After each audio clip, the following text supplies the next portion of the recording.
Ye has been on a tear lately. There's a lot of things that I love about Hitler. I'm not going to say what race, what people, doctor. We know I can't say that. It was a Jewish doctor. Many people are understandably dismissing Kanye's statements as pure bigotry with no real logical explanation. According to them, these are just the ramblings of a once great pop star off his meds. But I think we should seek to understand where this is coming from. And if we write off Kanye's attitude as simple, illogical hatred, we risk missing an opportunity to learn about how antisemitism is generated. Today, we're going to explore the roots of bigotry to understand why and how these social forces are perpetuated. Where does antisemitism come from? Who does it benefit? And do white lives really matter? To the extent that Kanye's statements can be rhetorically summarized, they're this. Kanye is recognizing a pattern of exploitation in the music industry, and he's recognizing an ethnic character to those who are doing it. They're Jewish. You want me to go on if I say to specify the business people that have raped my people that just so happen to be Jewish? Okay, so this right here is a chart of Universal Studios, 20th Century Fox, ABC News, CBS News, Columbia Pictures, Warner Brothers, ESPN Sports, Fox News, Washington Post.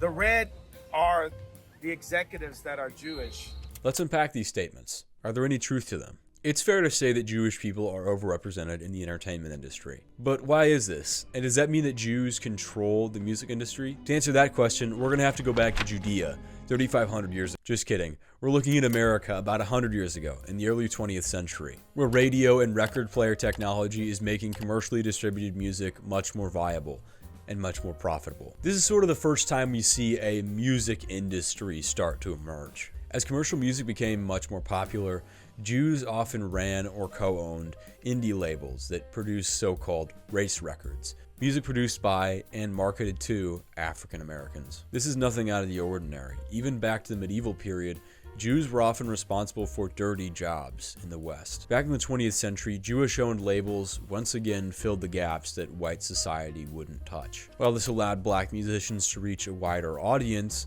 these Jewish entrepreneurs were, at the end of the day, businessmen. And they exploited, as businessmen do. Doubly so because they were exploiting black people, which was pretty easy to do back then. As black culture grew, so did the labels that served them. Fast forward to present day, and the music industry has grown tremendously, along with the share of black influence within it. So, ironically, Jewish success and overrepresentation in the music industry is due to black people. But notice I said overrepresentation, not domination or control. All that Kanye or anyone else has ever been able to point out is that there's exploitation going on in the music industry, and that those that are doing it are Jewish. But they are not able to substantiate what about their Jewishness is making them do that. Again, Jews are overrepresented, but as any freshman philosopher knows, correlation does not equal causation. It's not like the music industry is the only sector of the economy with skewed demographic representation. Men are overrepresented in the logging industry. Do they control it? Do women control nursing? Do gays control fashion? Here's the thing, I'm sure there are Jewish executives exploiting the heck out of black artists. I'm sure there are black executives exploiting the heck out of Jewish artists. I'm sure there are Mexican executives exploiting Mongolian artists. Point is, these people aren't exploiting because of their Jewishness. They're exploiting because of their position in the economy. At the end of the day, you can find plenty of executives that aren't Jewish, but you won't find any executives that aren't capitalists. And by capitalist, I don't mean somebody who supports capitalism.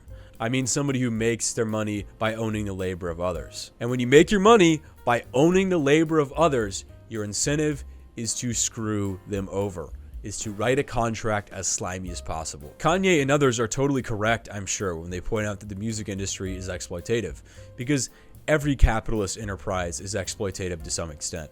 Your boss has to pay you less than your labor is worth in order to turn a profit. Where Kanye and others go wrong, though, is when they try to identify the groups responsible and their reasons for doing so. Because of this, Ye is reduced to railing against an entire ethnic group and ignoring all the exploitation from non-Jewish music executives. He also can't really explain why the Jewish media or Jewish entertainment industry does what they do. Is it because they're just evil, or is it because they're driven by money? In which case, you'd expect some non-Jews to get in on the action. And in that case, they wouldn't really be exploiting because of their Jewishness, would they? Not to get all debate nerd here, but this is what we call a Mott and Bailey. It's when you make a claim that is fairly easy to defend, like there's exploitation in the music industry, and use that to reinforce a much crazier claim, like, and the people doing that exploitation, they're doing it because they're all evil Jews. This is probably a good time to mention that this video is most likely not getting past the algorithm. So if you like what I do, then consider signing up to my Patreon. I got some bonus content coming up soon. So if you really like to hear me talk, you can now pay to have that happen to you. Anyway, anti-Semites who justify their bigotry by pointing out exploitation are unable or unwilling to examine the actual economic factors that allow, incentivize, and explain that exploitation. But what's worse, Kanye's interlocutors are unable to identify it either. Since the interviewers are liberals and committed to upholding capitalism, they are not able to counter with an explanation that accounts for capitalism. Neither parties are. Kanye is left griping that no one is paying attention to his pain, and the media is left chiding him for being a bigot. I care about me. I care about my people. So it's for me to stand up. And God forbid I step on someone's toes while I'm at it. It's not someone's toes. You stepped on the entire Jewish people's toes with a very deeply inflammatory tweet, which I think you've now accepted. You shouldn't have phrased that way. It's taken a bit of time to get there, but I think you have accepted that, right? Have you accepted that you've put no effort into understanding how I got there? You may have noticed that my point aligns somewhat with Kanye's. We both agree that there is a group of people exploiting based on their shared interests. And here's the thing, I don't think that's an accident. I don't think this bigotry comes out of nowhere.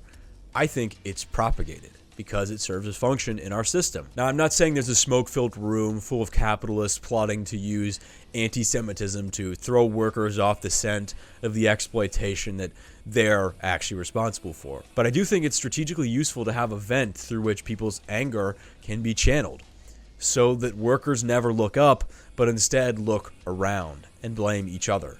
I think a prism is a really useful analogy here, because it takes what might otherwise be focused class consciousness and refracts it into a rainbow of conspiracy and prejudice by giving people a scapegoat that fits their preconceived biases and worldviews. Either way, this diffuser plays a critical role in capitalist society because it allows people somewhere to vent their anger, and it explains why life kind of feels bad, even though American freedom and capitalism are supposed to be the pinnacle of human existence. Because, of course, our Constitution is a masterwork. The founders would never steer us wrong. And capitalism is just the most natural economic system. I mean, it's most in line with human nature. Our civilization would be perfect if it weren't for these damn... Take your pick. Getting exploited in a music contract? Don't blame the capitalist who is taking advantage of you to make a profit. Blame Jews. Lost your job? Don't blame the capitalists who outsourced it or paid an immigrant with no labor rights or leverage less than minimum wage to do it. Blame Mexicans and Chinese people. Feel like society is generally headed in the wrong direction and the future is uncertain? Don't think about the fact that you have virtually no control over your political or economic system. Blame gays. Anyway, this explanation is a little oversimplified. The factors that contribute to this stuff are complicated, blah, blah, blah, but the point stands. There are material explanations for societal problems that don't involve demonizing entire classes of people. No conspiracy required, unless, of course, you need to avoid criticizing the literal economic backbone of Western civilization, in which case, a lot of conspiracy is required to explain the world. Notice here the superiority of a materialist worldview. I do not have to retreat to conspiracy and vague generalizations in order to explain anything. I am able to fully account for all of the exploitation going on simply by pointing to the incentives of all the parties involved. Class consciousness utterly obliterates the need for conspiracy. I no longer have to do mental gymnastics in order to explain the world. Again, I want to stress there's no secret society where this is being planned. If I thought that, I would be no better than the people who think that cultural Marxists are running the show. But I do think that as long as you have a system with class antagonisms, and that system is unable to acknowledge that class antagonism, much less address it, There will always be a space in the media for reactionaries to feed off that anger, and a receptive audience looking for an explanation for the anger they already feel. Nobody is orchestrating this. It's just a feature of our social software. Another aspect of this that I think underscores my point is that these conspiratorial belief systems often use a grain of truth approach to sucker in people who might be otherwise resistant to these narratives. It doesn't seem like the country is run by a cabal of Satanist Democrats, but it does feel like our government is generally bought off and unresponsive to the needs of the people. So, I don't know, maybe. It doesn't feel like the media is controlled by Jews, but it does seem like the media has an agenda and is only showing us what they want us to see. So maybe. It doesn't seem like Jews control the music industry, but it does feel like that industry is pretty exploitative and really doesn't have the best interests of the artists in mind, so maybe Kanye has a point. So what does this all have to do with Kanye? Well, anti-Semitism is certainly one of these diffusions of bigotry, but I would say that anti-Semitism is special.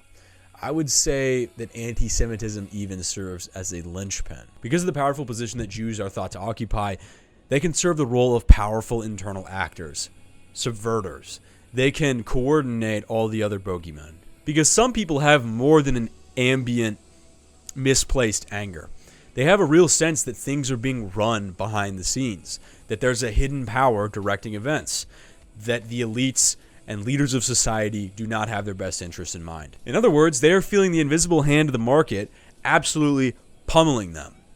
But since they're trained not to look for material explanations to these sorts of things, they can't see that.